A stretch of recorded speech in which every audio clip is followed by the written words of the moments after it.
All right, we're going to call the November the 1st meeting to order. Here we have the invocation by Brad, Mike, Brad, and a pledge of allegiance by Commissioner Branson. All right, please stand in. We'll have roll call. Dear Lord, Heavenly Father, thank you for this day, Lord God. Thank you as this commission works for the city, Lord. Please bless them to do good work. Please bless our citizens. Bless our first responders, Lord. In Jesus' name we pray. Amen.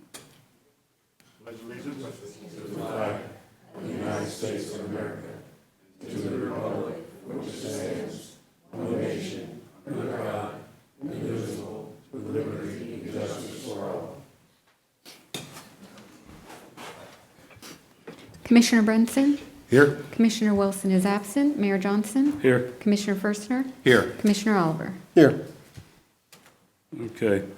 We got a presentations and proclamations. I'm going to read the proclamation for November 2022, Day of Remembrance Proclamation of 1920, November the 2nd. Whereas the city of Ocoee is dedicated to cultural diversity and the ability for all citizens to exercise their right to vote, and whereas the historical record clearly shows that African American residents of West Orange County in and around what later became the city of Ocoee were grievously denied their civil rights, their properties, and their very lives in a series of unlawful acts perpetrated by a white mob and governmental officials on November 2nd, 1920. And the following week, simply because they tried to vote, as any eligible citizen should be able to do so, including such prominent local leaders as Moses Norman and Julius Perry.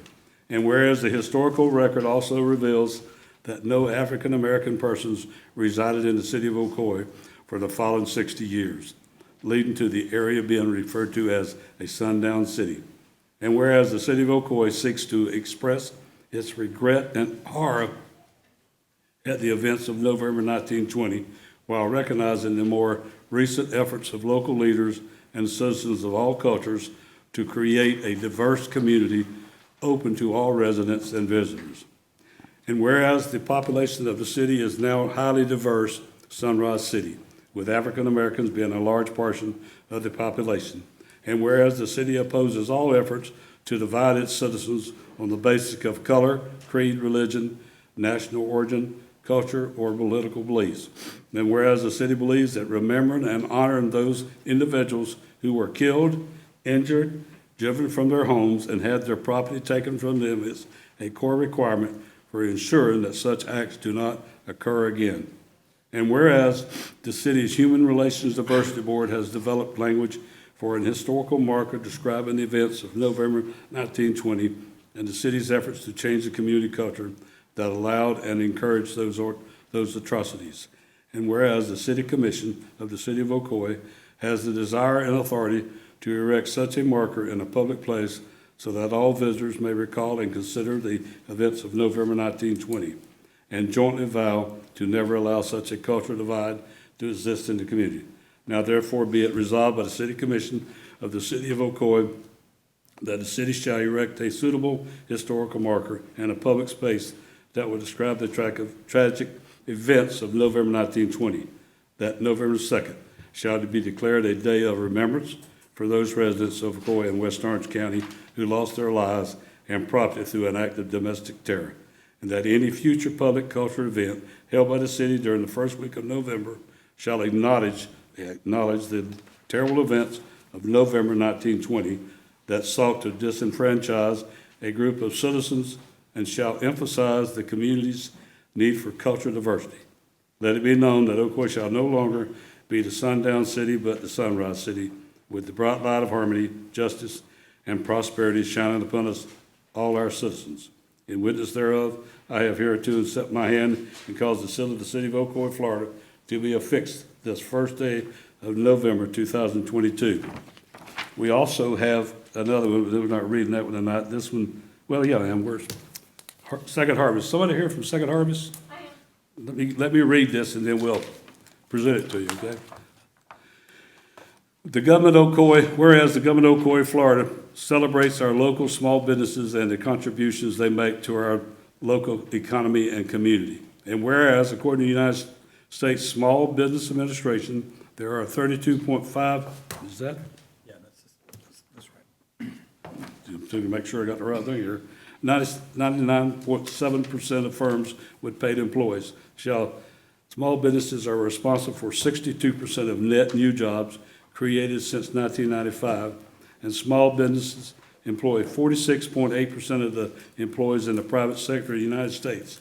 And whereas 79% of consumers understand the importance of supporting the small businesses in their community on Small Business Saturday, 70% report the day makes them want to encourage others to shop small, independently owned retailers, and 66% report that the day makes them want to shop small all year long, and whereas 58% of shoppers reported that they shopped online with a small business, and 54% reported they dined or ordered takeout from a small restaurant, bar, or cafe on Small Business Saturday in 2021. And whereas City of Ocoee, Florida, supports our local businesses that create jobs, boost our local economy, and preserve our communities. And whereas advocacy groups, as well as public and private organizations across the country, have endorsed the Saturday after Thanksgiving as Small Business Saturday. Now therefore, I, Rusty Johnson, Mayor of the City of Ocoee, Florida, do hereby proclaim November 26, 2022 as Small Business Saturday, and urge the residents of our community and communities across the country to support small businesses and merchants on Small Business Saturday and throughout the year. In witness whereof, I have hereunto set my hand and caused the seal of the City of Ocoee, Florida, to be affixed this first day of November 2022. Now, do you want to come up and say anything?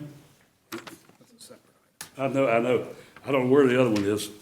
She has Huh? It's got a presentation. Okay, come on up. We got that one out of the way, too.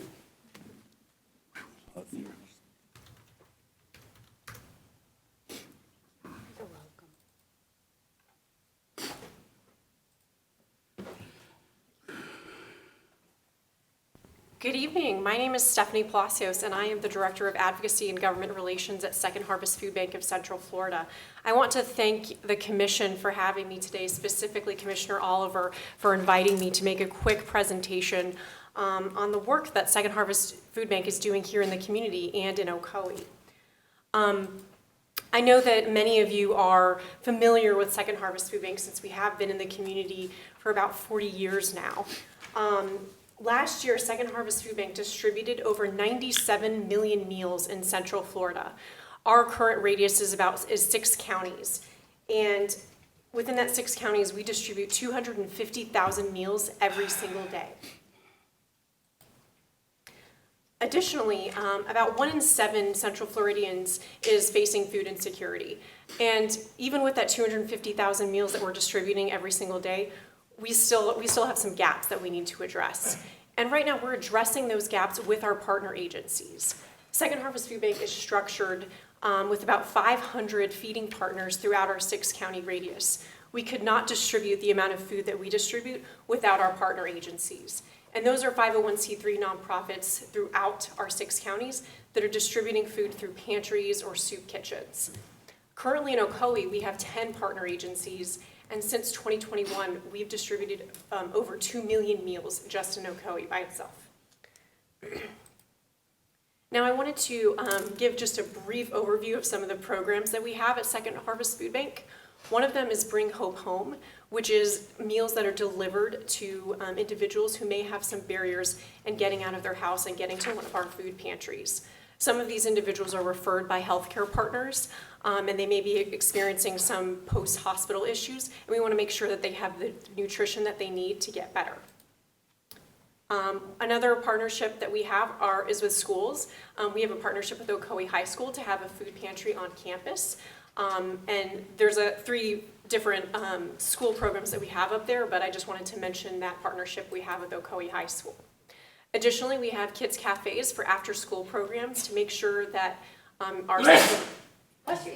our Central Florida students are getting the nutrition that they need after school if they aren't able to get a meal once they leave campus.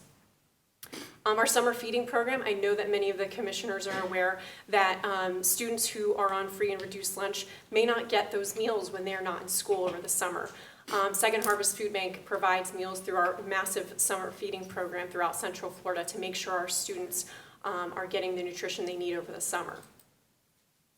Our Benefits Connection program is a full-service SNAP assistance program where our specialists go out into the community and assist individuals to register for SNAP. They're also certified to do that first interview when the individual comes in for that SNAP assistance, so they don't have to call in and wait on hold with DCF. Our specialists can do all of that in one sitting. Our culinary program at our Mercy Drive location, we have a 16-week free culinary training program. This program provides culinary and life skills training for all of our students, and it's provided free of charge. We also have social workers on staff that assist students in case they're having some sort of transportation barrier or childcare barrier that may be preventing them from coming to class. We can assist with that to make sure they can complete that program. We also partner with Disney and and Universal and other partners here in the community to make sure that our students are getting some internship opportunities and some real-life training opportunities at their facilities. We also do mobile distributions, which I'm sure that you all, especially during the height of COVID, became aware of. We distribute a massive amount of food at one drive-up situation. If you do have any questions about partnering with Second Harvest Food Bank for a mobile distribution, please reach out to me. If you partner with one of our partner agencies, we can make sure that mobile distribution is free of charge if it is one of our TFAP, which is Government Food Certified agencies. If not, we can come up with some of our other options to make sure that your constituents are able to get the food that they need. And again, mobile drop process, make sure that you reach out to me. I gave you all a handout with my contact information. If you were ever interested in having a food distribution, please reach out to us. And that is my contact information again. For anybody that is interested in the work that Second Harvest Food Bank is doing in the community, please reach out to me. Anyone in the audience as well. I would be happy to give you a tour of our facility off of Mercy Drive and get into a little bit of the nitty-gritty about what we're doing in the community. Since our programming, that's just the brief overview of it. And you do have my email address. If you have any questions, please reach out to me. I'm happy to take a meeting with you or come out here and chat with you. And thank you for your time. Thank you, appreciate it, thank you very much. Thanks, Stephanie, for coming out. I do have one quick ask that you would possibly look at the summer feeding programs for the kids for Ocoee in the summer, maybe this summer coming up. That may be a possibility to look into that. Yeah. Our director, Nancy Brumba, I will make sure to connect her with you. That way we can find out where the gaps are and see how we can fill them. Thank you. All right, thank you. All right, Mr. Tom Larry. I didn't forget you tonight. Good man.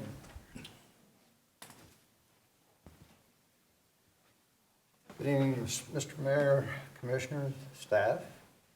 I didn't want to. My name is Tom Laurie. I'm a resident in Rose Hill.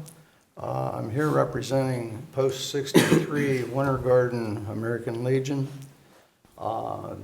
As some of you may be aware, we're trying to get the word out, and that's what I'm doing here this evening, is to let everyone know that we are putting on a block party, and it's going to be held over by the Crooked Can Brewery. And bottom line, it's a fundraiser for Challenge 22. Challenge 22 is something that we as a post came up with. This is our 6th year. It is the bottom line fundraiser for suicide prevention for veterans that suffer the PTSD. And we're beginning to see an outreach to our first responders as well. I have a video that I think will give us a lot more information than what I can pass on here.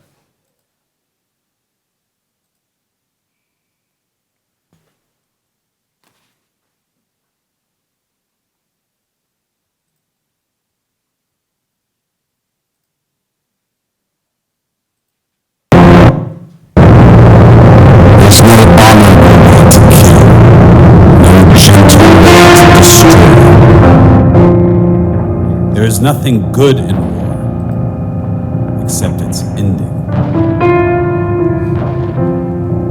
That was Abraham Lincoln, and it's undeniably true that the only thing good in war is its ending. But that does not mean that everything after war is good. And our soldiers deal with the mental aftermath. Often they are left feeling alone, struggling with the horrors they experienced on the battlefield, the inhumanity they witnessed. They sometimes incorrectly blame themselves for things that went wrong, friends that were lost in battle, or they simply find it too hard to move past the atrocities they witnessed. In 2012, the U.S. Department of Veterans Affairs released a staggering statistic that 22 veterans are committing suicide in this country every single day. Now, that is a frightening and tragic number. Since that time, many organizations and groups have rallied to help stop this trend. But in some sectors, it seems to be getting worse. We have veterans that are struggling here in our community right now, and they need our help. The American Legion here in Winter Garden, Post 63, has been focusing on that effort for several years by raising money and awareness to help eliminate veteran suicide due to PTS. The main fundraising event is the annual Challenge 22 Walk here in Winter Garden. It's a 2.2-mile walk, good for the whole family. There's food, drinks, live music, and some additional extra surprises each year. A wonderful event that has helped to raise thousands of dollars for veterans suffering from PTS. Thousands of veterans have benefited from the funds and awareness created by our community through this powerful event. You don't want to miss being part of it. We have a few exciting announcements this year. In addition to our World War II veterans celebrating their birthdays, we also have a very honorable guest who will be joining us and sharing some remarks. Former United States Secretary of Veterans Affairs, Peter O'Rourke. In addition to this, we are thrilled to announce that we are returning to the Cricket Can, who is a major partner for this event. Now, I urge all of our West Orange residents to come out. Even if you do not want to do the walk itself, there will be plenty of ways to support and enjoy the event. You can also urge friends and family from across the country to join in by participating in our virtual walk. It's easy to do, and you could do at any time leading up to the event. And this year, we have some powerful new features. Text to give. Just text C22 to the number 41444 and follow the prompts where you will be able to donate straight from your phone via text message. You can raise funds as a team by going to challenge22walk.com and clicking the Team Challenge. There you can join a team or create your own team to raise funds with others. West Orange, let's help those who have given us so much. Let's help our veterans. Mark the date, Saturday, November 12th, at the Cricket Can for the American Legion's Challenge 22 Walk. God bless our veterans, and I hope to see you there. Again, so everyone knows that the kickoff will be at 10 o'clock. What happens when the prostate enlarges and the urine channel gets tight? You cannot be certain how far. Talking right over me. Well, enough for cooking cans.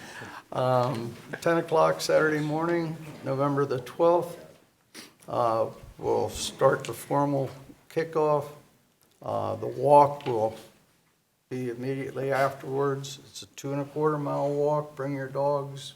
It's a good exercise. It's going to be down Plant Street. Sort of a round trip there. And there'll be music and entertainment for the best part of the day and hopefully into the night. So, like I say, everyone is welcome. We look forward to it. Get an opportunity, reach out and thank a vet. A lot of times transition is tough, and I think we have an appreciation for that. And so, as I say, thank a vet. Thank you, everyone. Thank you. All right. Staff reports, Rob. Mayor, I just want to point out you have a memo in front of each one of you from Mary Solik in reference to agenda item 4 this evening. The appraised value of the right-of-way acquisition was incorrect in the original item, and this corrects it. That's all I have. All right, thank you. All right, public comments, the ones I've got will be at the end, except for one or two in the middle here for one of our items, so the other ones will be at the end of the meeting. All right, consent agenda. Mayor, before we go to the consent agenda, I do have a point of order. In our last meeting, we actually voted to actually have an item added to the agenda concerning HRDB and its structure. That item has not appeared on this agenda, but we actually did vote unanimously to have it on the agenda. Is that something that we are postponing, or we would have that discussion tonight? We're going to not have it till the other commissioner gets back. The vote was actually after the board had their event. So Yeah. it's not until the next meeting in To the November. next meeting? Okay, Right. thank you. And we'll discuss it when Commissioner Wilson's back, or sickness, so. Okay. All right. Consent agenda. Somebody make a motion or discuss anything? I'll make a motion that we approve the consent agenda. Motion made by Commissioner Branson. Do I hear a second? I'll second that. Seconded by Commissioner Forster. No more comments. Let's vote.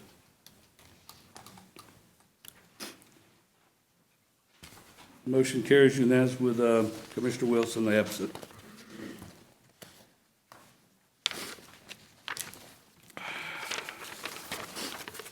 All right, first reading of ordinance for Land Development Code LDC Amendment to Article 5, Section 515B and Table 51 relating to major community residential homes and commercial recreation facilities. This is first reading, so we'll just be reading the ordinance tonight. This is an ordinance of the City of Ocoee, Florida, amending the City of Ocoee Land Development Code, Article 5, Section 5-15B, and Table 5-1 relating to the major and community residential home and commercial recreation facilities, providing for codification, providing for conflict, providing for severability, and providing an effective date. All right, this will be coming back for the second reading on November the 15th, 2022. Anybody have any comments then? That's when we'll discuss it. All right, second reading of ordinance, public hearings, number 10. Second reading of ordinance for Ocoee Landings, mixed use building, substantial amendment to the planned unit development and use plan, large-scale preliminary final site plan. All right, Planning Manager Rumor. Yes, thank you, Mayor. The item before you is a second reading and public hearing, ordinance for a substantial amendment to the Ocoee Landings Plan Unit Development. And the way we facilitate this is it's like a rezoning. And so we're rezoning the PD to itself to incorporate a new use in building to the PD. And so the item is, the property is located on Silver Star Road. It is well east of Lake Ohio Drive and just east of the intersection of Clark Road and Silver Star Road. It's on just over 1.7 acres. It's currently vacant, and it's within the Ocoee Landings Plan Unit Development that initially in its inception was not only a 50-lot residential subdivision, 2 drainage tracks for the PUD, but also had a vision of an internal spine road with 4 commercial lots. Since that time, the spine road and 3 of the lots were all combined for the Everest Rehabilitation Hospital, which is being developed right now, and it left this last, what was Lot 4, or Tract 4 in the PD. And this is an aerial showing the location. And it's plan unit development. So the proposal for this is to, and this is a preliminary site plan as well as a amendment to the plan, substantial amendment to the PUD. What's proposed today is a little bit modified from what the Planning and Zoning Commission saw. And Commissioner Brinson, it's not 427 units, it's 42 units. So if you saw that. I did see that. Yes, sir. So it's 42 units. We're not doing a skyscraper here. So what we have is a mixed-use building in this location on Silver Star Road with access point via the joint access between the Everest. This is what the plan unit development called for and had in place, and so there's no modification. There's leasable retail space, space for restaurant, office use within this first floor. And then the second and third floors are going to be sold as condo units. Before, from the Planning and Zoning Commission, they were apartments. The access is via right-in, right-out, as I said, off Silver Star Road. There's also additional access to the rear, going through the Everest site, and I'll show you that here in a little bit, over to Lake Johio Road. There is no access via the Ocoee Landings Boulevard.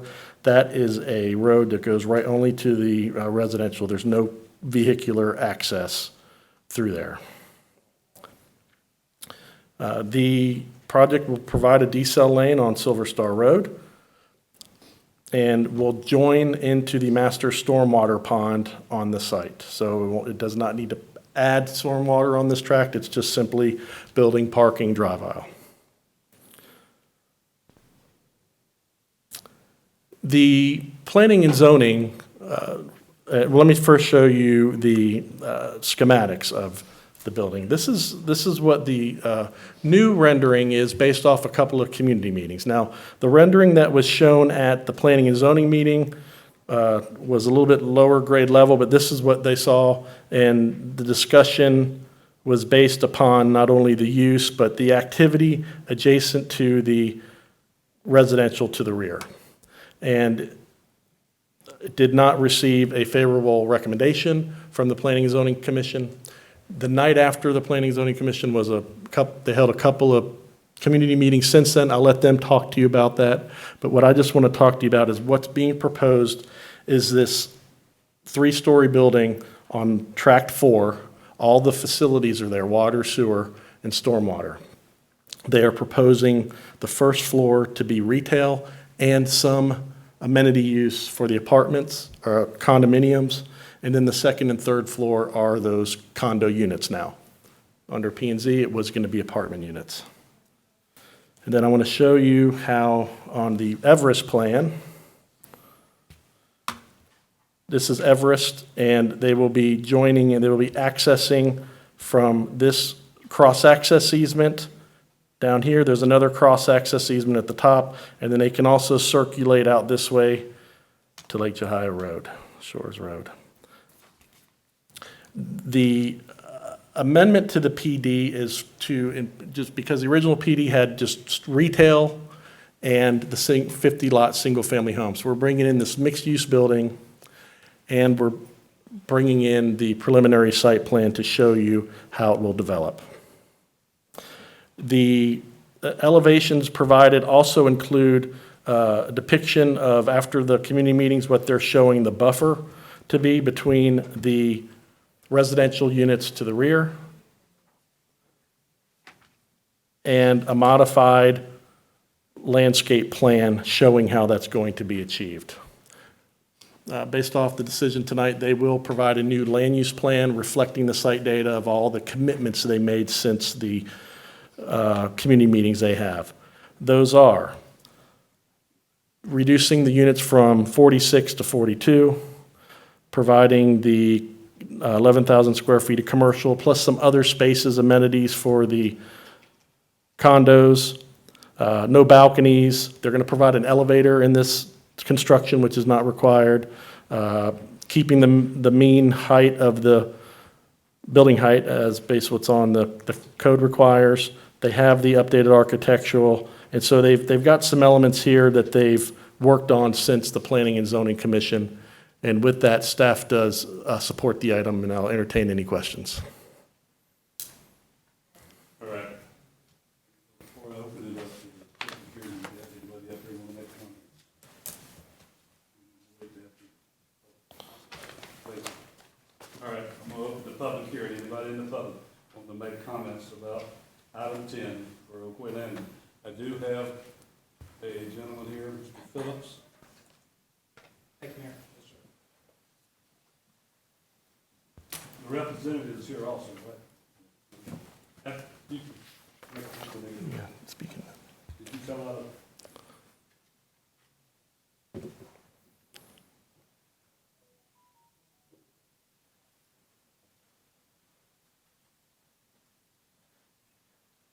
If anybody wants to discuss and talk about this item under the public hearing, please fill out a form.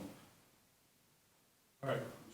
Good evening, Mayor and Commissioners. Thank you for your time today. I know it's been a long day for all of us working, but I appreciate the passion of everybody coming out tonight to voice their opinion, no matter what the decision is. So my name is Robert Phillips. I reside at 1877 Ibis Bay Court. I purchased the new home in June of 2020.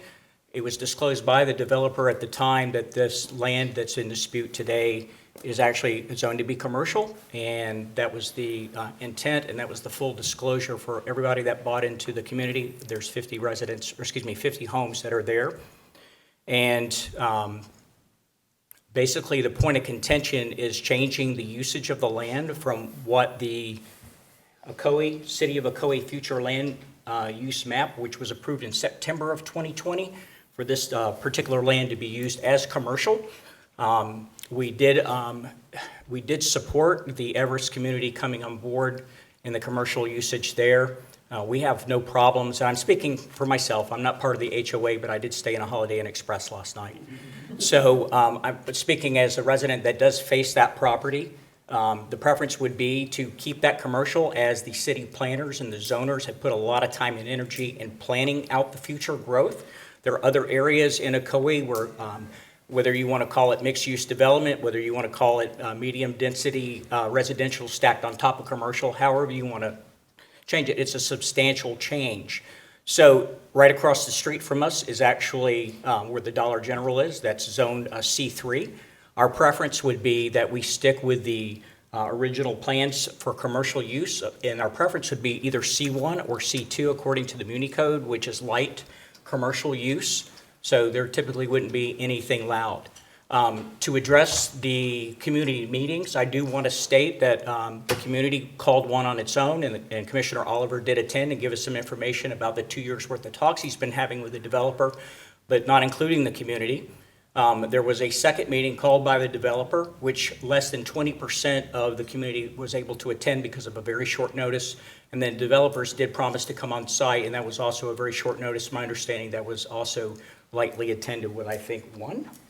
Yeah, the HOA president was there. So the community has not had a lot of input in this, but I just want to keep it short and say I appreciate the thoughts of the Planning and Zoning Commission in supporting the community and disapproving this particular recommendation.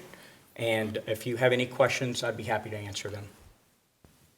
Did Commissioner Wilson come to that? She's your commissioner, right? That's correct. We did not see her.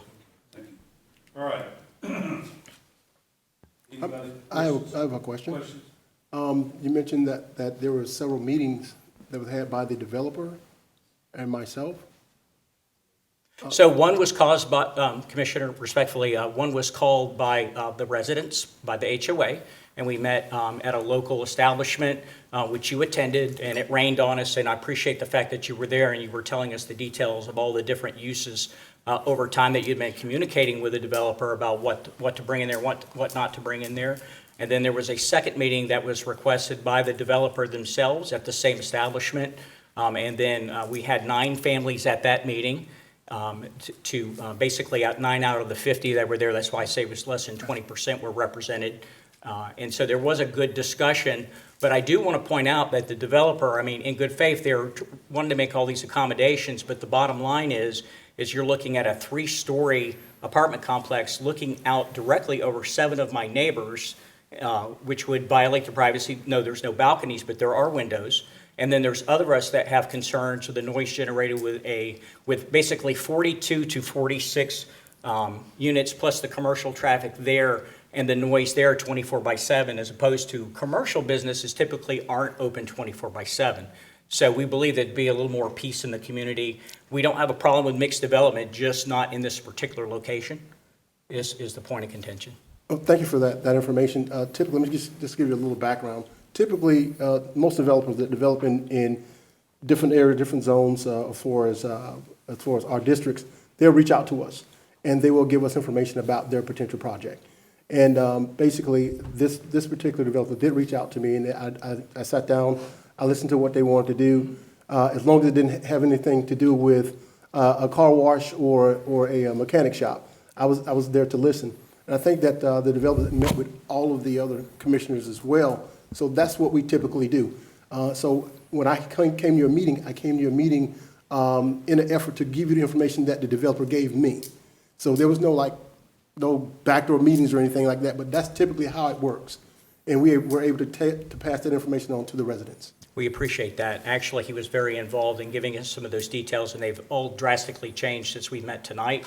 But I do want to point out that the developer did state in the second meeting that they have absolutely no control as developers over what commercial businesses come on board, that they outsource that to a broker. So I would like for everybody just to be aware of that a lot of the community concerns about the types of businesses that go in there, but the developer can't make any promises about what goes in there.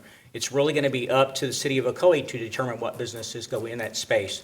But the preference, once again, the overwhelming, from talking to my neighbors, even though I'm not designated to represent them, I will just state that the overwhelming consensus is if we keep it commercial, it's in accordance to the use, in accordance to the disclosure when we bought into the property. And then we have no problem, and if you have a picture, the developer actually showed what the commercial property would look like. It's a two-story space, and it looks fine, and the preference would be that we stick with commercial. Thank you. All right, thank you. All right, is there any other, hang on a minute, we're gonna let the developer come up and do their talk, and then we'll call the other people up. How many other citizens you got? One, just you? Okay. Two, three. 1, 2, 3. All right. This, yours doesn't say that. Yours just says country. And I need to know why. Huh?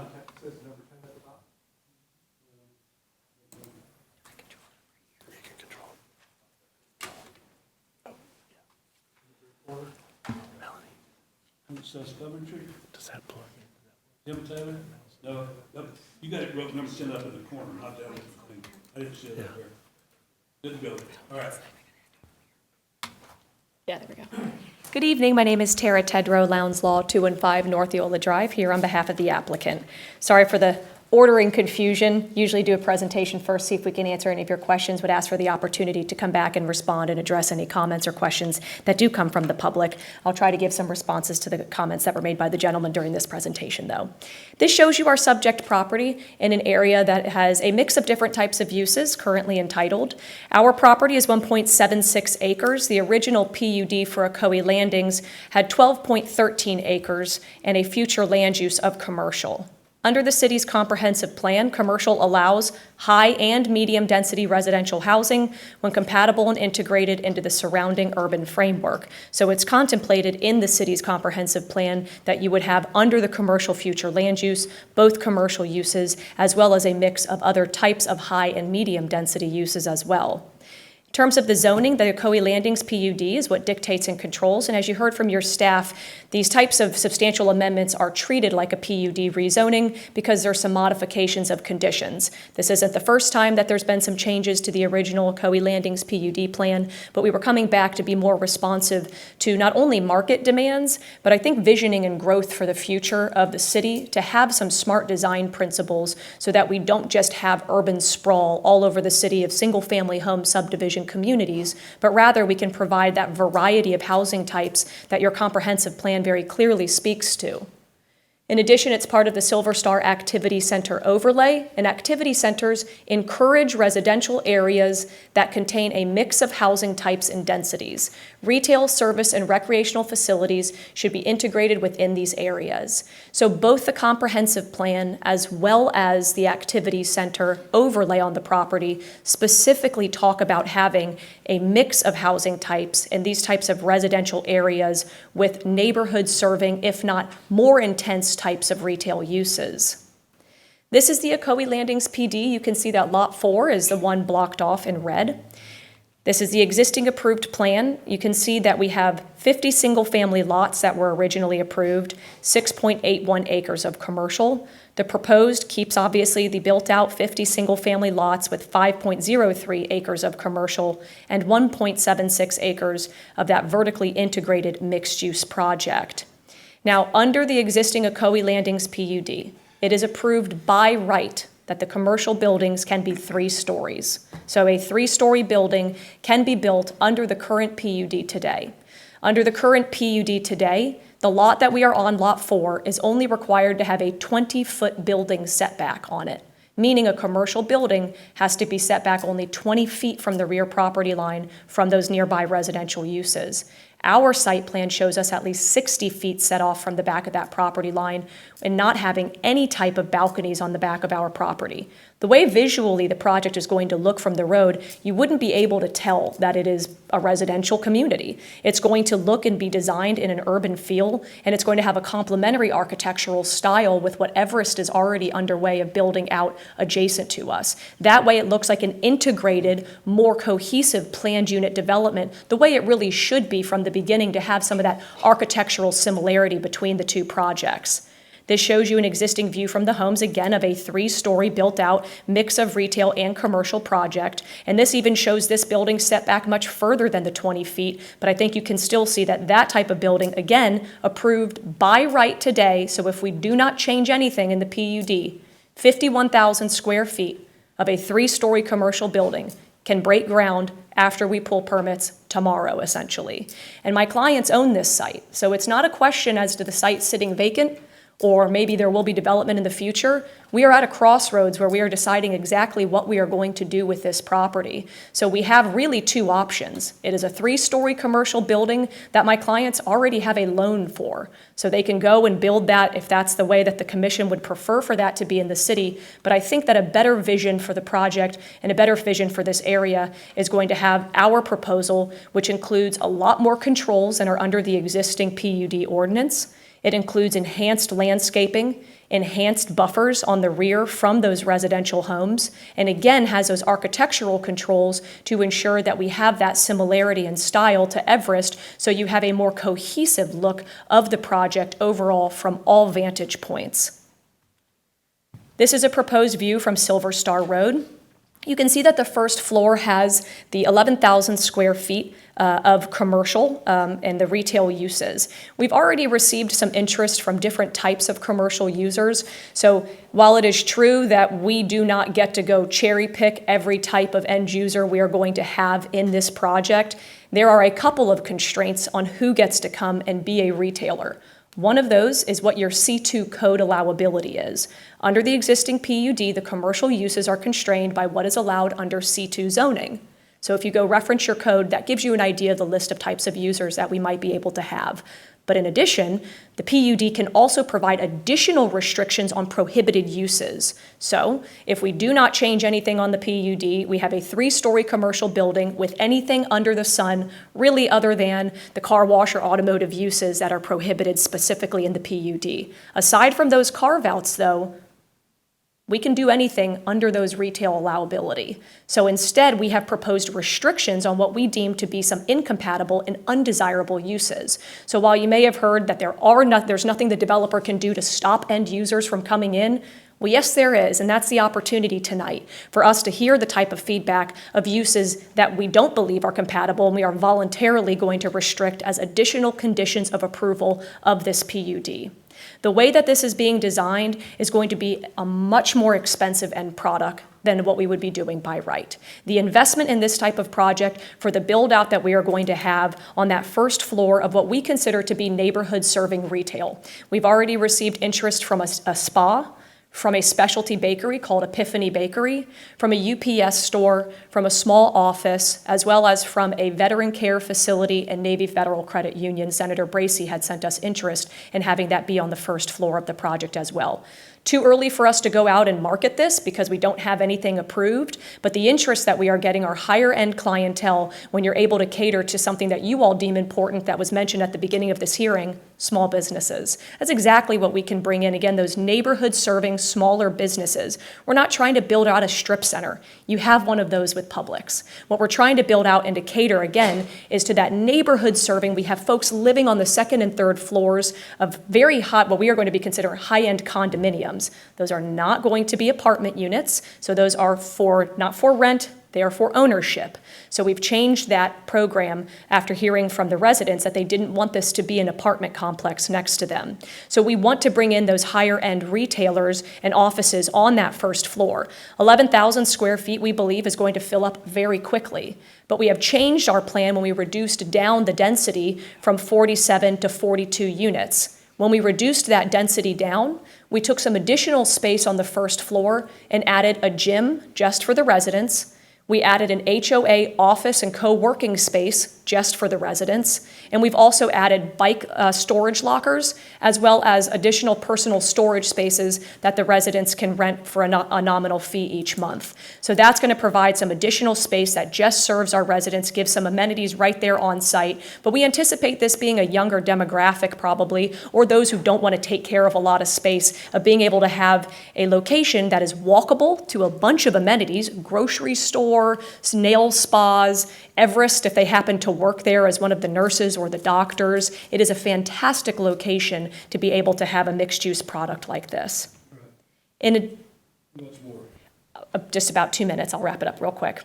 In addition, the existing site shows that we are adjacent to Everest Hospital. You can see that we built it out under the aesthetic similar to Everest Hospital. The compatibility with the surrounding area, we're directly across the street from Citrus Elementary, West Oak Branch Library. Your staff report says it's a natural transition from a commercial hub at Clark and Silver Star. We're within 1 mile of 2 public parks, so the amenities are there when your staff was looking at compatibility. In terms of parking, we have 108 stalls on site that are required. We provide 109, so we are sufficiently parked. We also have shared parking available with Everest, but take out the ability for us to share spaces with Everest, and on-site, we not just meet, but by 1 spot exceed what those code requirements are.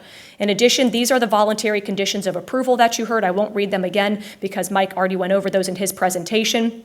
But we've added an elevator to the building, again, a huge increase in cost, but also that enhances what we can sell those units for ultimately by having elevator accessibility. We've softened the outer look. We've added significant enhanced landscaping in the back, which we've committed to the residents that we would have that enhanced landscaping, such as walls of cypress trees for visual buffering, which we've shown on our landscaping plans that were also submitted to your staff. These are above and beyond what your code would otherwise require for those types of landscaping enhancements that you can see in the pictures that we've shown here as well.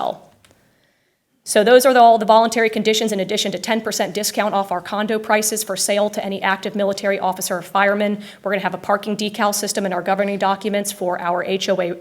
Our HOA is going to control for our residents, a background check process in our governing documents. We also have hour restrictions, 6 a.m. to 11 p.m., no 24/7. Under code today, there are no restrictions on hours of operation, but we are again self-imposing those, as well as not allowing thrift stores, tattoo parlors, pawn shops, hookah lounges, laundromats, clubs, dollar stores, happy to add smoke shops, marijuana dispensaries, those types of uses as well, if that is of the interest. So basis for approval is we have met your activity center requirements under the future land use policies of your comprehensive plan. We've met that under policy 1.4 and 1.32. School siting standards under your public school concurrency element talk about how you should have less travel time between different diversity of residential housing and schools. We've also met that policy as well. And your staff recommendation was for approval, and we would request approval as well, consistent with your professional staffs. Happy to answer any questions, and I appreciate the time for the presentation. All right, next person. I've got one for Mr. Taylor. I haven't seen your paper yet, sir. Just turn it in and she'll give it to me, then I'll call you next. Yours, turn in. Huh? Okay.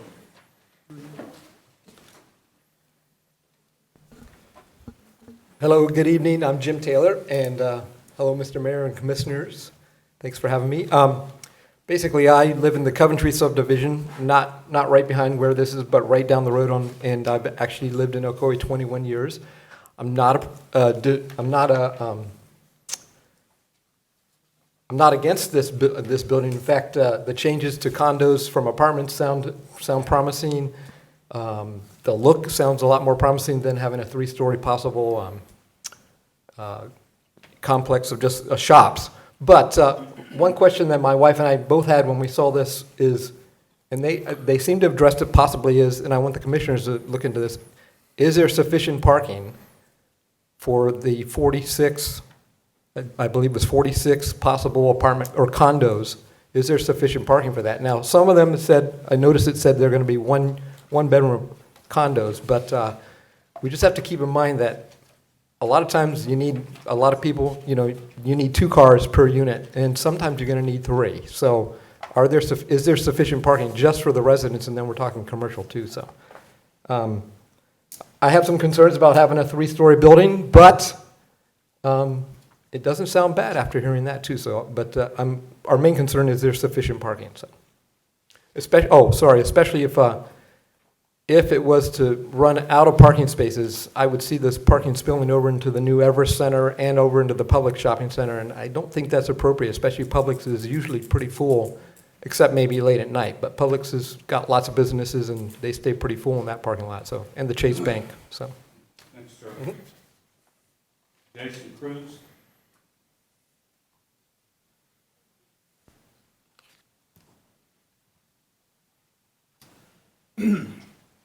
Hi, thank you. I don't have too much to add, but I do live in the Ocoee Landings neighborhood. I'm a few houses down from Mr. Phillips you heard from earlier. I just wanted to echo a lot of his concerns. I think my backyard is very close to where the retention pond is that you saw earlier. Our concern is, and my family's concern is the 3rd floor residential units looking directly onto the dozen or so houses that are right there. I think it's just it's too much of a concern. Yes, certainly the residential or the commercial uses of the property contemplated, but that doesn't contemplate people living there 24/7. If it was on the 3rd floor, but with the 3rd floor there, it's just we have concerns of people looking directly into our homes, our backyards. The landscaping designs that we did see tonight, that is a new addition that I haven't seen, but we have concerns over how long is that going to take for the landscaping to fill out to provide some cover for us. The parking is a big concern as well. It seems to me, again, there's a lot of people that are going to be living in those units, so we do have concerns over spillage over into parking in our small community as well. But again, like I said, I would just like to, echo the current concerns that were mentioned before. Thank you, sir. Thanks. Anybody else? Citizens? Anybody else? All right. We'll close the public hearing, bring it back up to the dais.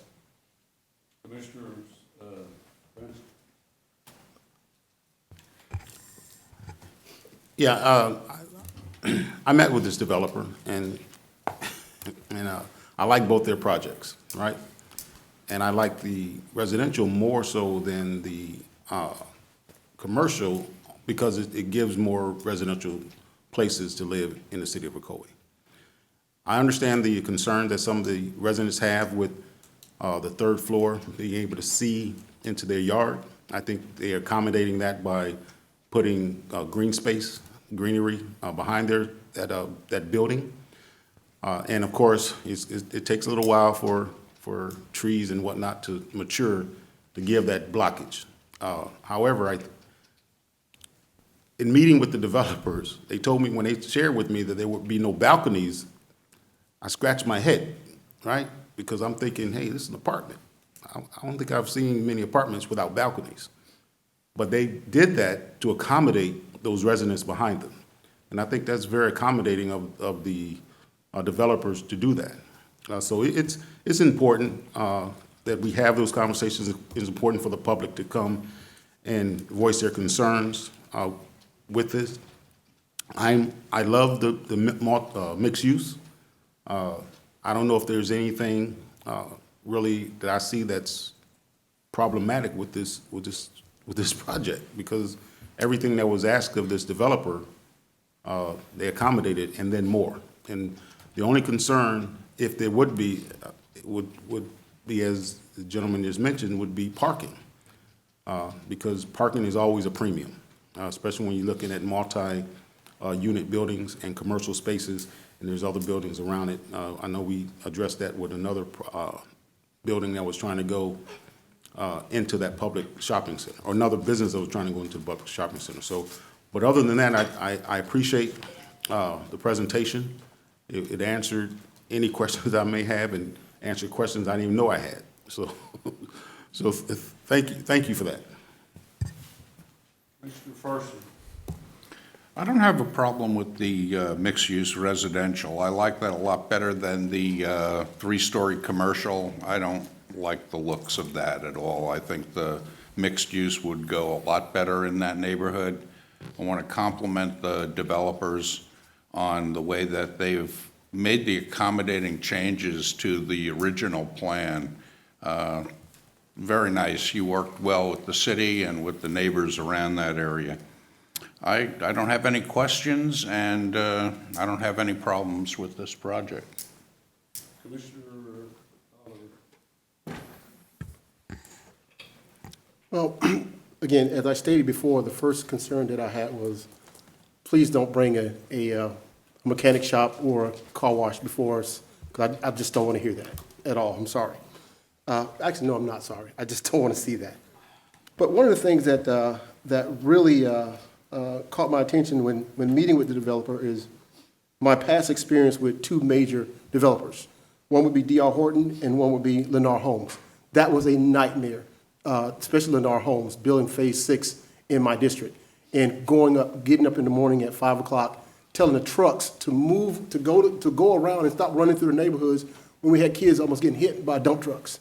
That was a nightmare. I was getting up early every morning just to tell the dump trucks to go around. And Lennar Homes they were not listening to what we were saying. D.R. Horton, 388 homes being built right now in my district off McCormick Road, which they have the money, the funds to put a stoplight there to save lives. And they refuse to do so. I called many meetings with them. They refused to show up. I had a town hall meeting where we had close to 50 residents there to ask them to actually work with them to put that light up before they reach the 50% usage. I wish that I would have developers like the ones we have now that is willing to bend over backwards for the citizens and for this city to give us the look that we need. So those two experiences really kind of left a bad taste in my mouth. But when I ran into this particular developer, I was impressed simply because they were listening to the residents. That was one thing. All my concerns have been answered. I have watched this project from the beginning to where we are now, and I just don't have any concerns about this. I think this will be a welcome addition to our community. Okay. Commissioner Wilson's not here. I wish he was, because that's her district. I don't know if anybody notified her back when they were meeting, when having these meetings. It seems to me like she'd have been one of the ones to be at the meeting, and she would go, I know. Two or three things. I will tell you that I'm not really in favor of it. I've talked to some of the citizens out there. I'm not in favor of it. There's two or three reasons why. You've got changing it from apartments to condos don't mean a lot. What it means is they can sell the condos and still rent out the apartment. Let's be honest. All that condo means, which they've done that up on the north side of town on the west, off West Road, they took those condos and most every one of them have been sold as an apartment. So what's the difference? There's no difference.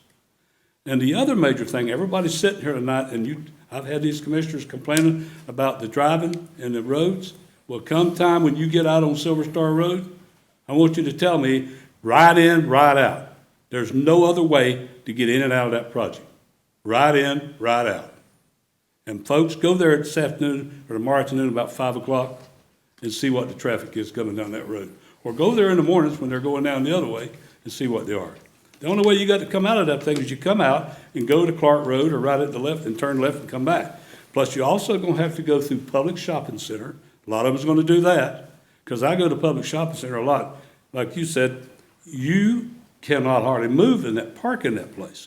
Then you gotta try to come out to the left, coming out of there, or off to the Clark Road, and Clark Road is bumper to bumper most times. So, no, I have a problem with it, and I've talked to citizens that live out there, they told me they got problems with it. I don't have a problem with the developer, I just got a problem with what we're doing. I don't believe in the Planning and Zoning Board, I believe, turned it down. So there's a reason why you do things. I'm not gonna come here and badmouth some other developer tonight on another project. That's not what we're here to do. We're here to talk about this one. The traffic lights are done when they're doing what they're supposed to do in this county on those roads, are the ones taking care of the traffic lights and putting them in. They've been set up, it takes almost a year to get the traffic lights set up and get bid out to do it. So those traffic lights, way on the other side of town, not dealing with this. But you come down, you live in that one there, when you come around the curve, even that road is dangerous. But how in the world are you gonna put 42 condos, which are gonna have two cars, I guarantee they're gonna be 2 cars, maybe more if they rent them out. And then you're gonna come out on Silver Star Road, you gotta turn right, not left, right. Then you gotta go to that main intersection. Where are you going? So, I'm telling you, and they can be happy with it all they want. I'm personally telling you, I don't believe it's a project that we should do there. I don't have a problem putting commercial there, but I got a problem putting that, and I can tell you that parking's gonna be a problem. It's gonna be a problem. But we all have our own opinions. We approve a lot of things and do a lot of things, and I've heard about, oh, you gotta have all the infrastructure and all the streets are gonna be packed, but nobody said anything about it tonight.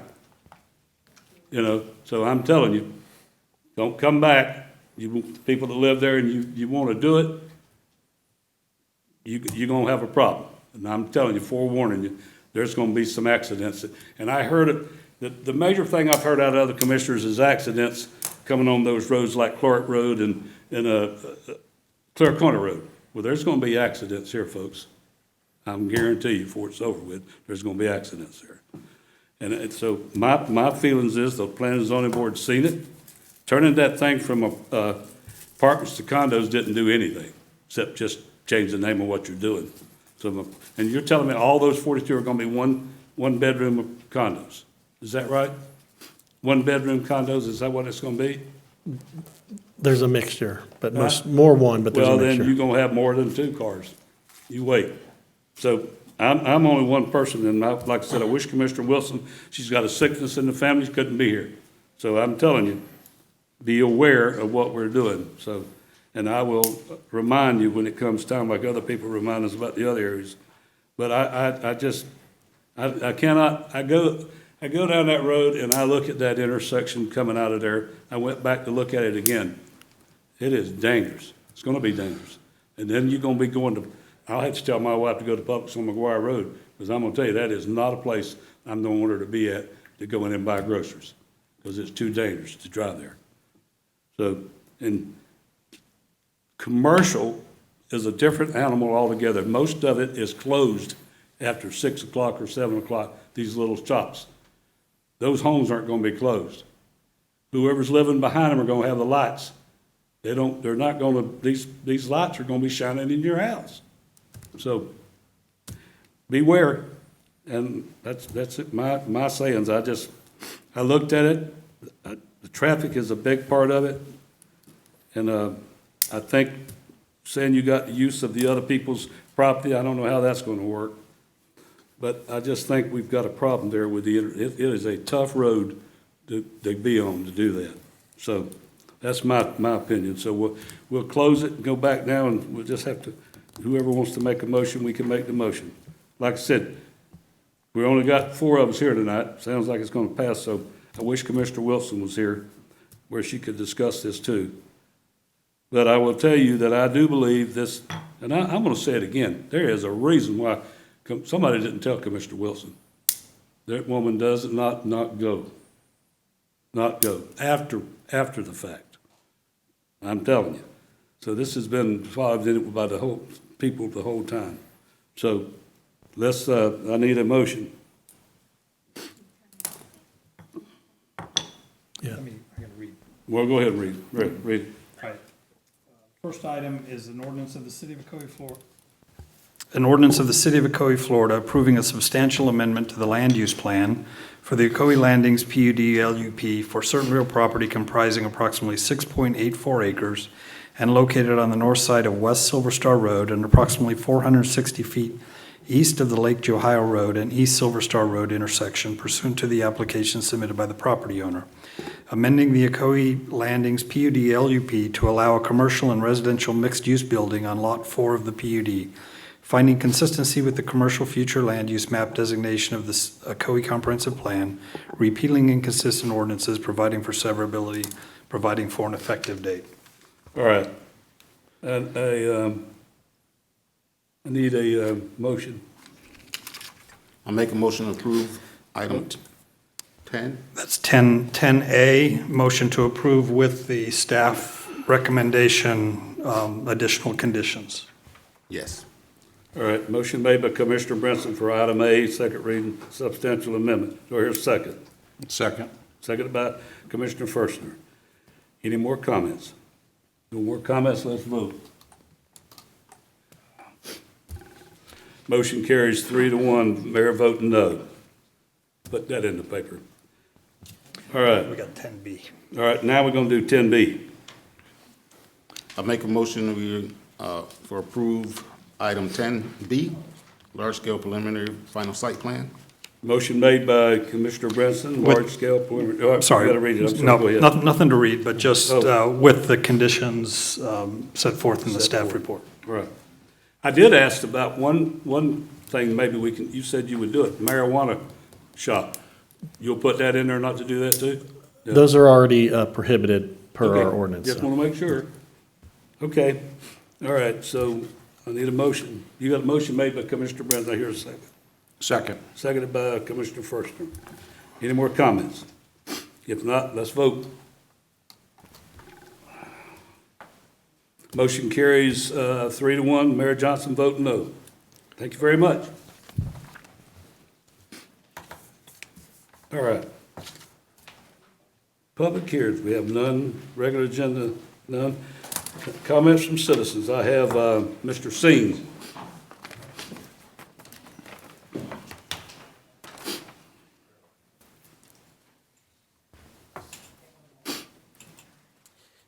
Good evening, Commissioners, Honorable Mayor.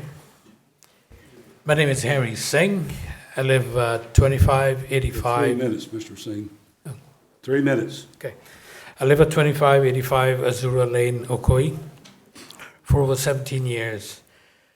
President of Indian Horizon of Florida, a nonprofit organization promotes cultural arts in Central Florida here. I applied to bring a few programs to Ocoee, and one is called Diwali Mela, to be done in November 28. And I'm requesting some funding for this project and grant for utilizing the city hall that we have here, the banquet hall. We will have a parade coming in either from the city hall to the park, or coming in from Clark Road and Silver Star into the park on the night of the 28th. So I seek some funding and the grant of utilizing the hall on that program. Secondly, we're moving from the old city hall to the new city hall, I assume that the city have changed some of the older computers to new one. And seek, if you're having some of the old computers not being used, you can donate it to my organization that will donate it to the schools of Guyana. That's it. Thank you very much, and look forward for that support and go from there. Thank you, sir. Thank you. Kate? Anella?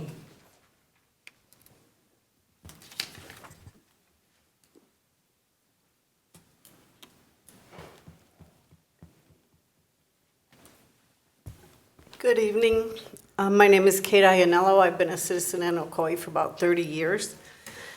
And this is a very uncomfortable thing for me to do or say, but I think it needs to be said. And I think that, I first want to say that I very much respect authority, government officials, our elected officials, our policemen, our military, and hold them in the utmost respect.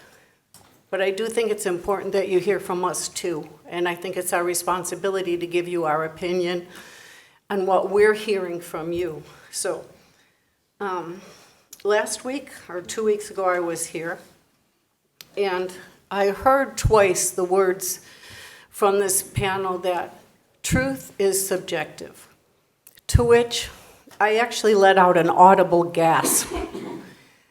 My license plate in the parking lot says the word "one truth." I've been thinking about this for over 20 years. I think a lot of what's happening in the world today is a problem with what is subjective and what is truth. So I'm going to read the definitions. Truth is the conformity to fact or reality, the real state of things, or the truth depends on or is only arrived from the legitimate deduction from fact. Subjective means pertaining to or derived from one's own conclusions relating to the mind, intellect, or one's own internal state. A fact is, females have XX chromosomes. A fact is that males have XY chromosomes. That is the truth. My opinion doesn't change it. How I dress doesn't change it. What I think about doesn't change it. If I have surgery, it doesn't change it. So it's not subjective, it is truth. Our opinion is subjective. Pain scale 1 to 10, some people have a 1, some people have a 10. That's subjective, that's your opinion. I think it's getting very dangerous that our teachers are spouting what their opinion is as truth, that our government officials are wanting to lock us up for questioning if vote is legitimate. We have teachers thinking that it's okay for males dressed as women to wag their genitals in front of children and call it art. We're in a very dangerous time, and it concerns me greatly that our government officials are calling their subjective opinion the truth. So I'm here to say that truth is not relative. Truth is truth, and it doesn't depend on your opinion. That's all I have to say. Thank you. Who said that? I said that. Oh, you did? Oh, Yeah. okay. All I right. said that. Thank you for your comments. I really appreciate that because I agree with everything you said, and I got the reaction that I was looking for. When I said truth is subjective, All I right, was hoping let and me- praying that let's- someone would come and say what you just said. Yeah, let's Thank you. finish the meeting. All right, Mr. Taylor, you had another one up here. You could have put both of them on the same.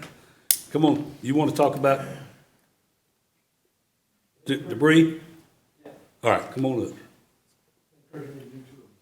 Huh? They asked me to do 2 forms, so.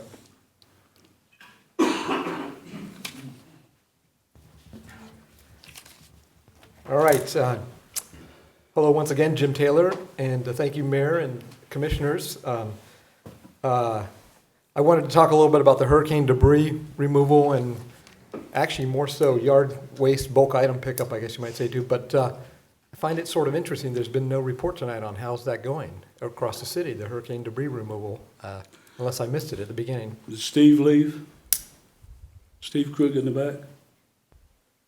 We're just over a month. I will tell you that we're right at 30,000 yards of pickup when they proposed 5,000.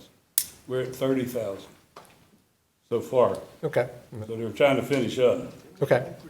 And that's helpful to know, but really what's helpful to know is half of the city's been picked up, 3/4 of the city, or the first phase is done. And that's part of the discussion here. Maybe Right. that's part of a debrief on hurricane debris. But Yeah. all right, my first wanted to address was, and I've talked to the mayor a little bit about this, and Commissioner Oliver, my commissioner, that when the hurricane happened, I went out to the Ocoee webpage and also the Facebook page, and there's some information out there about the hurricane and especially about debris pickup and yard waste pickup. And I don't know if most people know, but it seems to be that the Waste Connections, who does our trash recycling and our normal yard waste bulk items, was possibly instructed by the city to suspend their pickup of yard waste and bulk items. So that way the city could concentrate on getting the FEMA pickup done, what they call the hurricane debris pickup. And if that is the case, if that was suspended, a couple questions. Why? that's a paid-for service. And I asked partly why, because it wasn't until last week, and I know there's a lot to pick up, and we're all being patient about it, but it wasn't until last week, just like 2 days outside of 1 month after the hurricane, that I had the debris pickup happen, and then the next day, Waste Connections got there finally to pick up yard waste in our trash cans, in the bags, so on and so forth. So finally, Coventry subdivision, after about a month, is finally starting to look back to normal. But in the meantime, we built up plenty of piles of bulk items, at different homes, and furniture's out and different things and stuff. But so the question is why, if it's a paid-for service, why did we suspend yard waste and bulk item pickup if that did happen? It seems to be when I talked to the city sanitation department, they did reference that yes, it had been stopped, and then about 2 weeks later, it was restarted with Waste Connections, the vendor or the contractor, and there were some miscommunications there. But needless to say, our neighborhood, we have a Friday pickup in Coventry. We went 4 Fridays without any yard waste, bulk item pickup, something that we paid for in our taxes. So that's a little concerning. And really, if you have a vendor that's already doing the service, yes, I know it sounds like when we came to the commission meeting last time, there's a lot of paperwork to go through, but why do you not just use the same vendor and then figure out what the cost difference is, and maybe that would save some of the paperwork, but needless to say, so. Those are my main questions about the hurricane debris and yard waste pickup, so. I'm sorry he's left. I guess he left, right, Rob? I don't know. I will see if he can call you and give you the information if you'd like. Okay, I wanted to say there just seemed to be very little communication from the city, especially saying we've suspended pickup with Waste Connections. You called Waste Connections phone number that's on the side of their truck, and they specifically had a message, if you're in the city of Ocoee or in Lake County, your pickup has been suspended for yard waste and bulk items. So it's like, I will tell you that they also went longer than they were told to stay off, if they were told that, because Okay. I called them, they were off, they stayed off and didn't come back. So we had to call them to get them back, so. all right, so, I will tell you that is a problem that needs to be addressed on the community, address issue on the TV and everything else when we get it, put it out, make sure people understand. So that's some of the things we'll have to address. and with the hurricane, there's the Hurricane Ian website, or the Ocoee Hurricane webpage is still there. Are we still under a state of emergency? There's been no updates on that page since October 10th. Fire department sends that out to staff. Staff, Rob? I'm not sure what the question is. The on page the- was put up there for the hurricane, obviously that's Exactly. over, so It's they still just need there. to take the Still page the- down. But okay, so are we still under a state of emergency? There's been no updates. That's, the city's state of emergency is only good for 72 hours, so that was 72 hours. Okay. As far as I know, the governor pulled that Okay. within 3 or 4 days of the It hurricane. just seems to be that the page is still there, and sounds like we're still in emergency, so. All right, thank you. Thank you, sir. All right. that's Oh, all. sorry, one other thing. The lady who spoke just before, I agree with you, because truth, if you have questions about it, please come check with us. Truth is a person, and truth is not subjective. Truth is a person. All right. I have no other slips, so, all right. Just a quick comment, Mayor. The direction to suspend for Waste Connections didn't come from my office, so if that did happen, I need to know where that came from. I'll ask some questions on that tomorrow. I believe it came from Public Works. I'll check tomorrow. It may have been an equipment issue with them concentrating on trying to pick up yard waste instead of bulk, or bulk instead of yard waste, or something like that, but I agree with that's the you. first I've heard of it. Things have to be straightened out with that, on that notifications to our community's affairs staff. The problem was, one of the things we've had is, it has been way more than what the first company come out and told us 5,000 square feet or whatever it is, and it ended up, like I said the other day, I was talking to Public Works, and it is almost 30,000. So somebody didn't figure it up the way it ordered it. So we're trying to get it done. They're, I think, just about wrapping it up, so. Somebody needs to tell them to check that notification. All right. Comments from commissioners. Commissioner Oliver.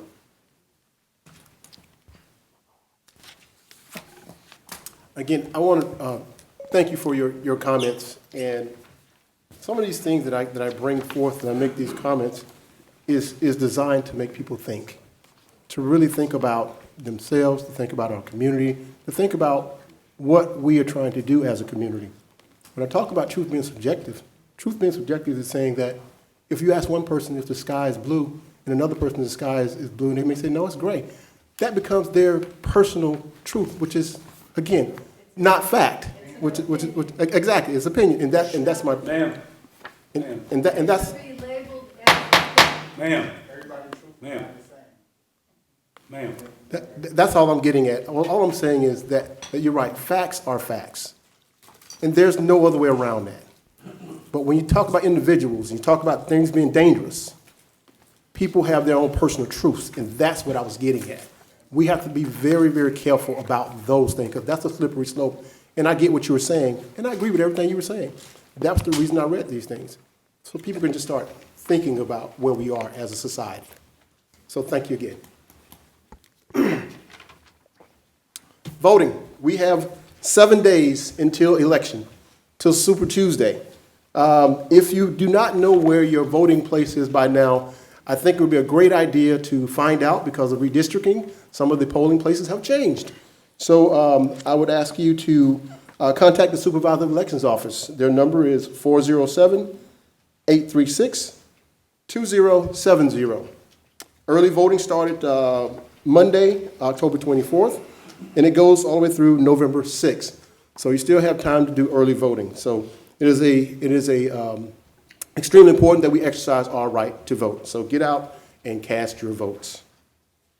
One of the things that we missed as a commission or whomever that brings these things to the table is we went through the month of October and we never addressed Breast Cancer Awareness Month. There was not a proclamation or anything that we did to address Breast Cancer Awareness Month. So I will read a little blurb on breast cancer awareness, even though we are 1 day shy of the month of October. Breast Cancer Awareness Month, also referred to as in the United States as National Breast Cancer Awareness Month, is an annual international health campaign organized by major breast cancer charities every October to increase awareness of the disease and to raise funds for research into the cause, the prevention, diagnosis, treatment, and the cure for breast cancer. So if we know anyone that's been affected by breast cancer, the research goes on, and we will continue to get behind Breast Cancer Awareness Month as a community, as a whole, and pray that research will continue to advance, that we can eliminate breast cancer. Okay. Someone should be in the back. I have a video that we wanted to play for the Unity Festival. So if you can come on out and play that video for us, please. Got a short 25-second commercial.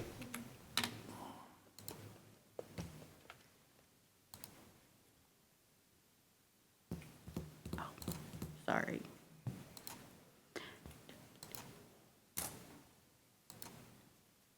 Of Ocoee will recognize and honor the victims of the 1920 Ocoee Massacre with a Unity Family Festival on Saturday, November 5th at Bill Breeze Park and Ocoee Lakeshore Center. Bring your family for a day of remembrance and celebration of life, where there will be live music, food trucks, community vendors, and speakers. Now, this is a free event that runs from noon until 5 p.m., so go to ocoeeremembers.org to learn more. Again, that's Saturday, November 5th, from noon to 6 at Bill Breeze Park. Come on out. It's a family event. Come on out and have some food, fun, and fellowship with your community. And finally, I'm going to leave you with this quote. Here's another one that I have. Power concedes nothing without a demand. It never did, and it never will. Find out just what any people will quietly submit to, and you will have found out the exact measure of injustice and wrong which will be imposed upon them. And these will continue until they are resisted with either words or blows or both. The limits of tyrants are prescribed by the endurance of those who they oppress. That was read by Frederick Douglass. I yield back to the commission. Commissioner Ferguson.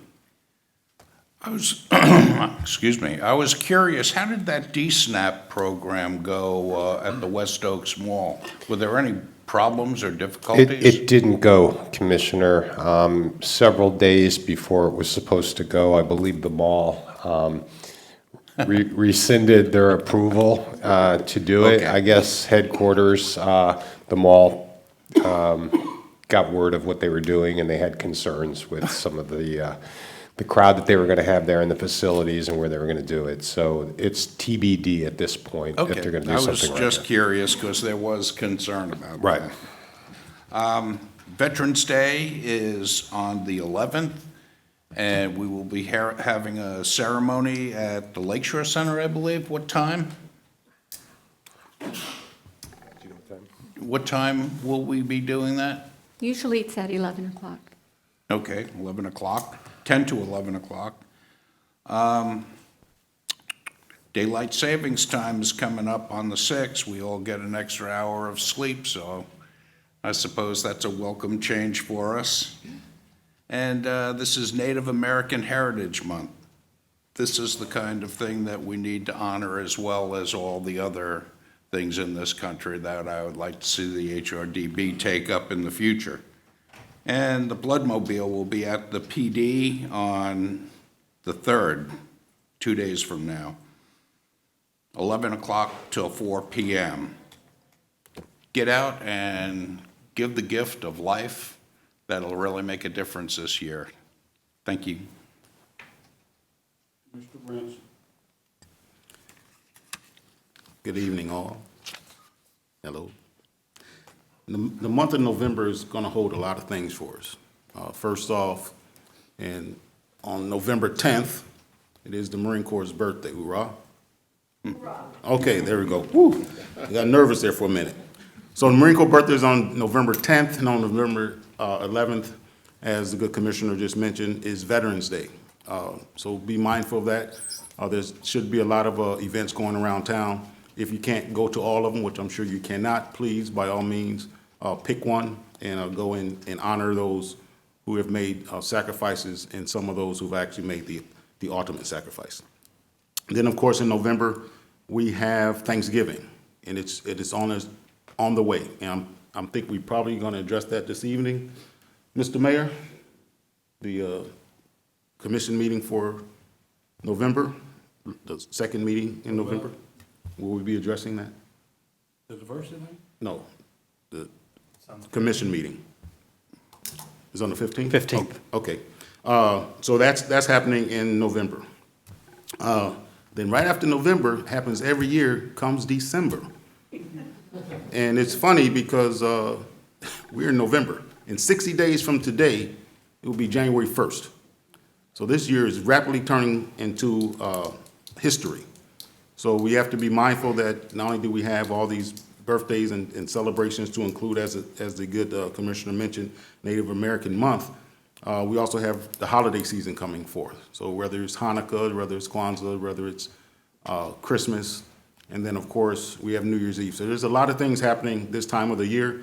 I would ask everyone under the sound of my voice to be mindful of that, especially when you are trying to celebrate with the spirits, that you don't get behind the wheels of cars and try to combine the two, because those two things do not mix well.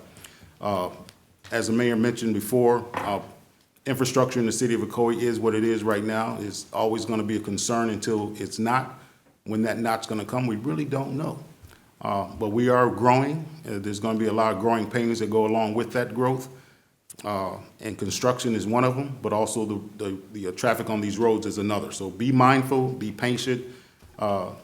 Also, I don't know if we have law enforcement here. Is the chief here? Yeah, this is something that I've been experiencing a lot. Is I'm waiting to get to the traffic light to make a left-hand turn, and on my left-hand side, those double yellow lines, I see people blowing through them. And then, of course, when the person who's going to wait till their turn to get in their turning lane, there's an accident. Why? Because the people are driving not only recklessly, but illegally. So we might need to look for that enforcement as well. I don't know if the chief or law enforcement is here, but I'd like them to start taking a look at that. And if you're doing it, you need to be ticketed, because that seems to be the only way that you're going to stop doing what you're doing. Is there a certain intersection? Yes, I've been experiencing this on the intersections of Ocoee, Apopka, and West Road by the high schools, but this is, I don't believe these are high school students, because they're turning left and not right into the high school. So, and as I don't know if you heard my whole I did, sir. complaint. So again, I don't know if is that happening throughout the city? Is that common that people? We do seem to have a problem with speed and reckless driving, but it's not unique to the city. It is happening all across the nation right now. I don't know if drivers came back from COVID believing the rules don't apply, but that's where we seem to start experiencing that problem. We will do some enforcement. It is a violation of law to cross that directional paint on the roadway. So we will do some specific enforcement in yours, and we will send out some messaging to make our citizens aware of that as well. I appreciate it, because for those drivers out there like myself, and I try to be one of the best I can, who obey the traffic controls that are on the ground, or traffic lights, the stop sign, the yield signs, and then we try to get over, and then next thing you know, we get clipped by a car. That's not good. That's not good at all. No, it isn't. Mr. Singh, I know you're here. Maybe Commissioner Oliver, who's the liaison to the Human Relations and Diversity Board, can assist you in your matter. But I think your project that you want to bring, and you're asking for assistance on that project with funding or sponsorship, I think the HRDB should be able to partner with you on that, and maybe even bring that as one of their projects, and so they can bring it before this commission accordingly. Parking is always going to be a premium. I've said it before, and I'll say it again. Parking is always going to be a premium. For those out there, Rob, what is the Public Works number? Off the top of my head, I couldn't tell you. Okay. For those folks out there in our communities that are still having yard waste, hurricane debris, and or trash that's not being picked up, by all means, call Public Works. Or you can call the main number, 407-905-3100, and ask to be transferred to Public Works. Right. Do that, because as the gentleman, Mr. Taylor, said, we already pay for some of this stuff. So if they're not picking up for whatever reason, give us a call, and so we can address that, because that is not something that should happen, and if it is happening, it needs to stop. So again, that number is 407-905-3100 or 3100 for some of you, to get that squared away. DSNAP didn't happen in the city. I think it is, not only is it on hold, but from my understanding, as I reached out to some of the leadership over there, that they may actually have it in a different city and not in the city of Ocoee. But that is a good program. Once they have it, hopefully they'll be able to share with us that information in a timely manner, so we can get that information disseminated out to the community and the public who's in need of that benefit. Last but not least, in the next week or so, we're going to have voting. Voting is so very important. Voting is fundamental. And I know for some of us, remember the Schoolhouse Rock and those shows when we were growing up, and used to say that reading is fundamental. Well, nowadays, voting is fundamental. We need to get out and vote. Make it a point. If you haven't voted, again, it's been addressed already. If you don't know your polling station or location, by all means, look it up. If you have questions, and this is important, because I've already addressed this with a couple of citizens, if you have a question regarding your voting status, can you vote or not, get in contact with the supervisor of election and have them generate you a letter saying that you are eligible to vote. You may, in fact, need that, should you have to stand before a magistrate or a court of law, if there's a question on your voting status. And there's a lot of people that I found that are having that question. Get to your supervisor of election, that is Bill Cowles, and he will be able to assist you in getting that cleared up, hopefully. Again, we got a lot of projects going on in the city, a lot of things going on in the city. It's the holiday season. A lot of people are going to be coming to Orlando. A lot of people are going to be coming to Orlando. Again, this weekend, we have the Unity Festival that's going to be happening. We have other things that's happening in the city. Partake in what's happening in the city. It is a wonderful place, and we're growing every day, and I think we're going to be the talk of the county, not just the talk of the town. And with that, I am finished. Thanks, sir. The very important vote for all of us to vote, not just now, but also, Melanie, what is the city election, March the what? Tuesday, March 14th. March the 14th. That is a good one too. Don't forget, March the 14th for our city one. We won't be on this November. November is the one. Please vote. Everybody needs to vote. I've never figured out why when you get old enough to vote, people don't vote. But boy, that's a sure fact. They don't. I can tell you out of four units here, we've probably got 40,000 voters, and we have 2,000 or 3,000 vote in the whole city. That's how it works. So a couple of years ago, we had 7,000 or 8,000. That's very unusual. Most times it's during the presidential election. So if you're going to vote, try to make sure everybody pays attention to what's going on, what we're doing, who's running, and try to vote. We need to make sure we vote. The other thing is paving, Rob. We put it in the budget, and I was going to ask Steve, he's gone, the paving. We need to start the paving on these streets. The concrete that broke up on the sidewalks, where the sidewalks were pitched up, we talked about doing that. You need to have that laid out to start. Llewellyn, on South Street, where we asked about the school people going to the Spring Lake Elementary, there is no bump put there yet, speed bump. That is where all the buses, all the cars come through that little one block area. Nobody's put that. Yeah, Mayor, just refresh my memory, was that the one the commission authorized? Because, so we don't have to go through the neighborhood to get the permission to do that. All right, I just want to make sure that they're not doing some type of survey with the neighbors or something, if you've kind of overridden that. And the other one we talked about, and I don't know who will be go to the Little League fields, but the Little League field is a speed zone, and Chief knows, I've talked to her. From they come up Ruiz flying, usually don't stop at the stop signs, they come right on down by the Little League field where all the kids are out there. Somebody's gonna get killed there one day. Somebody has got to put the speed bumps in those two areas, and especially maybe from the stop sign the middle ways up by the Little League field and then getting on up on Ruiz, because they try to see how fast they can get in that little area. It's dangerous. Understand. I'll look at that, Mayor. I know first thing staff does when they look at the street, because the rules, it's not an ordinance. I think the rules we came up with was they're supposed to basically go down the street and survey everyone to see if everyone wants it or not. So but if they want to come sit there, not during the ball game, they can survey. okay. Yeah, I'll just check. I just want to make sure they're not doing that first. The other thing is I've been bringing this up for 3 or 4 years. I know it sounds crazy, but Christmas decorations. Here we are again. So I want to make sure it's fully understood about the lights on the poles and the lights out here in these streets. Can we hire somebody to do those? So I've been in front told, of City Hall? yes, I've been told, Mayor, that they've actually gone through in September and October, and they've tested every connection and assured me it's going to be in the high 90% for all the ones that are lit. And I said, okay, I'm going to hold them to that. So, but we actually did. We're not just saying, yes, it's going to work this year. We actually went out and every pigtail was checked, made sure it had power.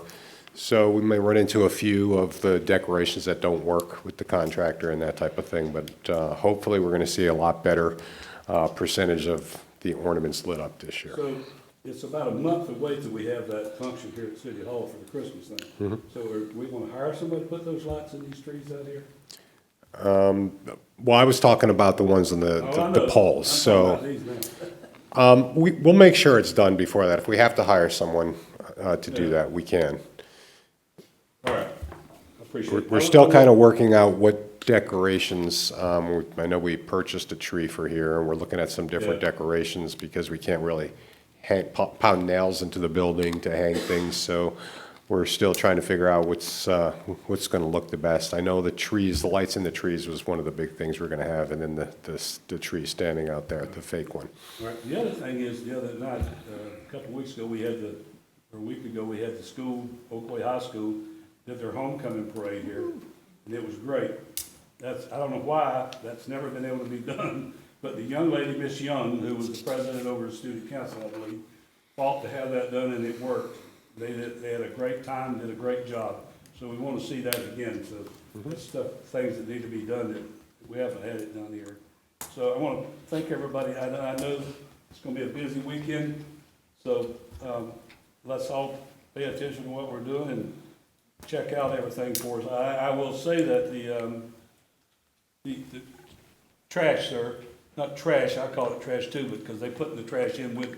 It's amazing to go around town and look at the people who put out things to take to go with the storm. For some reason, it blew out the toilets and the sinks out of these houses. So, and the kitchen cabinets and all that stuff. So that's why we run into some problems with some of this pickup stuff. But I will tell you that we are, once again, working on, with the city manager staff on waste connections problems we do with the yard material waste pickup. We try to figure out how we're going to try to figure that and get that picked where we can fix that problem in the near future. So which I think everybody will like. We've got to get that changed around. The other thing is, Rob, and I'll ask this because Steve's not here again. What's the start date on digging the dirt on Clark Road? Probably 2 weeks since I've heard an update on that. So I know we were at, perhaps maybe Craig or Mike, do you know? I'm not sure where the plans are at this point. I know the plans aren't at 100% yet. Shortly after that, I know they're going to be turning some dirt, Mayor. Mike, what do you know? Yes, the plans are at 90%. We have 90%. We have the landscaping as well. One item that came up, so we're at 90% landscaping we're reviewing. One item that came up is 2 of the ponds on Clark Road. One's across the road on the west side of Clark, above the subdivision by Lake Meadow. But the 2 city ponds that we have that we're putting more water in, those ponds were developed before St. John's had permits, and so they're requiring us to permit those ponds. So it's some technical data we've got to do. But we're at 90% plans. They've already started the locates and the silt fence, but the final push is coming. Okay, we don't think the permitting issue on those 2 ponds is going to be. No, it's just a more formality they want us to do, yes. Okay, and there's nothing else we have to bid out or anything, Mayor, so once the plans are done, they can transition right into construction as soon as they can get somebody under contract. I know, I'm ready. The problem with a lot of people don't understand, I know some of you probably worked in government, designing, when he said designing, it takes a while to design. Just like the red light cameras are coming out of the county, or when we did them on Fuller's Crossroad. It takes over a year for some of this planning to come out of states where you can even get that, and then you order the poles. And then when they dig, they always find things that weren't supposed to be there as soon as they start digging. So I was told this week that on the sewer pipes, they put in for the steel pipes, it's 51 weeks before we can get the pipes. So people wonder why we're not doing it. That's why we're not doing it. You can't dig the holes and leave the holes open. We got to fix it where you can dig the holes, put the pipes in, and then move on. So that's some of the problems we're having. And it's just like, our staff has tried to keep up with the yard waste, and they've been working. I know he told me today that they're also going to take our claw truck and go out tomorrow and try to help these guys too. So once again, we'll see everybody November the 15th. Have a good evening.